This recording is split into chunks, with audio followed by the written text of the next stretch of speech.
नमस्कार दोस्तों, target with PS Parihar channel में आपका स्वागत है। सुबह की इस वीडियो में ऐसी खबरें होती हैं जो विभिन्न समाचार पत्रों पर छाई हुई होती हैं और विद्यार्थियों के लिए आवश्यक होती हैं। तो आइए शुरू करते हैं, देखते हैं कि आज के समाचार पत्रों में ऐसी कौन-कौन सी खबरें हैं। दोस्तों, शिक्षक भर्ती पर आज सुनवाई है 21 तारीख को और कट ऑफ पर बड़ा निर्णय हो सकता है। बहुत सारे विद्यार्थियों ने इस पर केस किया हुआ है, इलाहाबाद हाई कोर्ट में भी और लखनऊ बेंच में भी।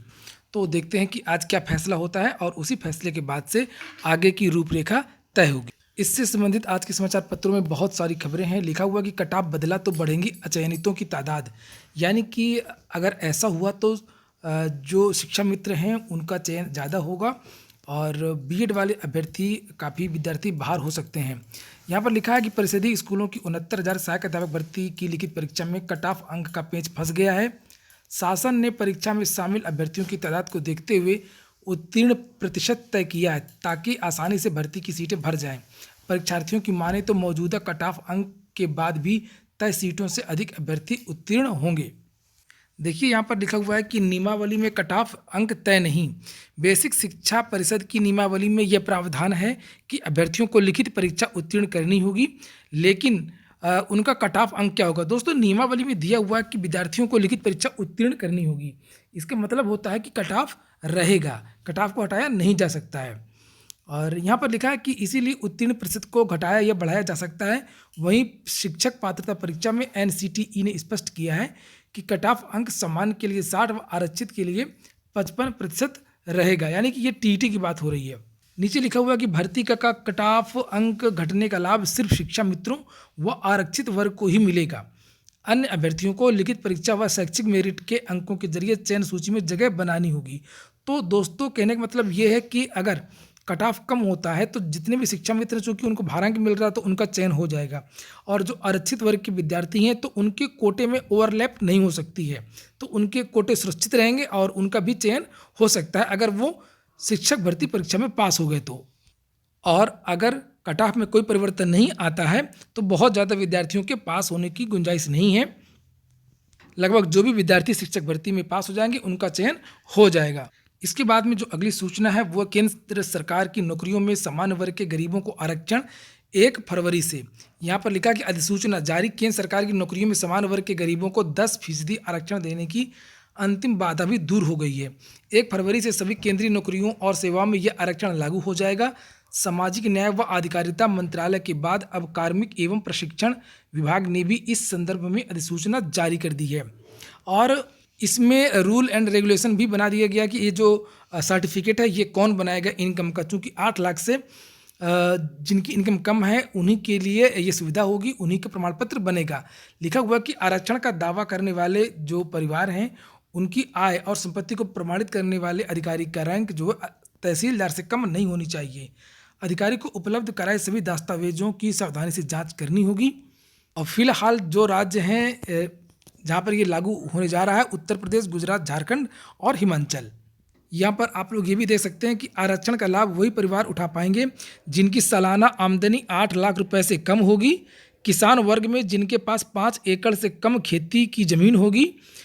इसके अलावा शहर में 1000 स्क्वायर फीट से कम का फ्लैट या 100 स्क्वायर यार्ड से कम का रिहायशी प्लाट होगा, केवल उन्हीं को ये सुविधा मिलेगी। इसके बाद में एक और सूचना है कि सूबे में यानी कि उत्तर प्रदेश में खुलेंगे 47 नए राजकीय डिग्री कॉलेज। उत्तर प्रदेश की योगी सरकार कई क्षेत्रों में लगातार कार्य कर रही है, खास तौर से शिक्षा के क्षेत्र में।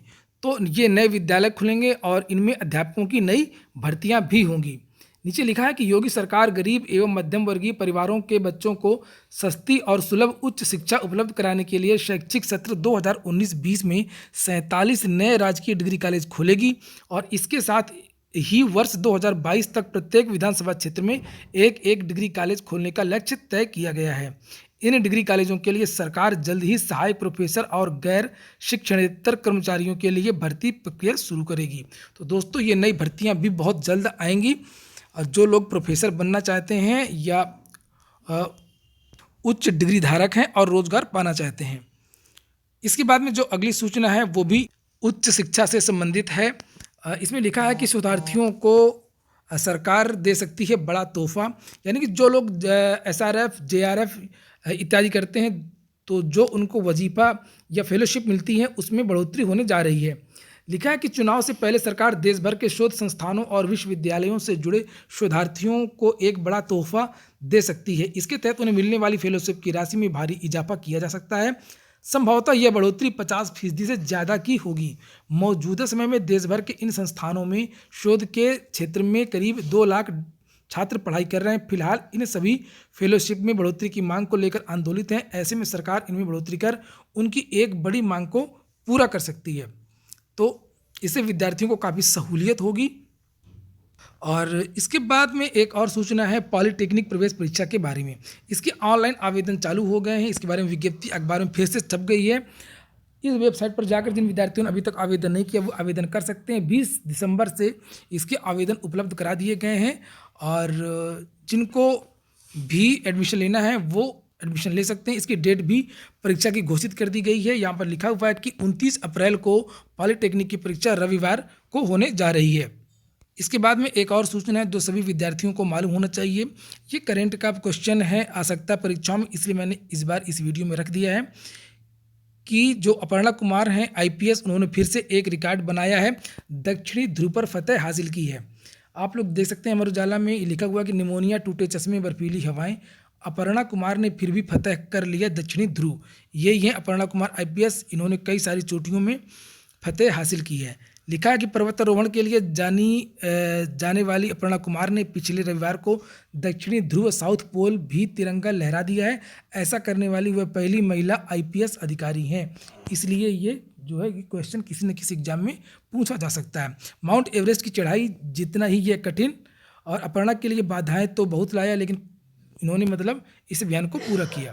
तो ठीक है दोस्तों, ये हो गई आज की अपडेट। शिक्षक भर्ती में जो भी कोर्ट का फैसला होगा मैं आप लोगों को दोपहर में अपडेट दूंगा, बिल्कुल ऑथेंटिक अपडेट दूंगा। और इसी तरीके की जानकारी प्राप्त करने के लिए आप लोग इस चैनल से जुड़े रहें। अगर ये वीडियो पसंद आया हो या इस तरीके की सूचनाएं आपको अच्छी लगती हैं तो वीडियो को लाइक कर दिया करें। और जिन मित्रों ने चैनल को सब्सक्राइब नहीं किया, सब्सक्राइब भी कर लें। बहुत बहुत धन्यवाद।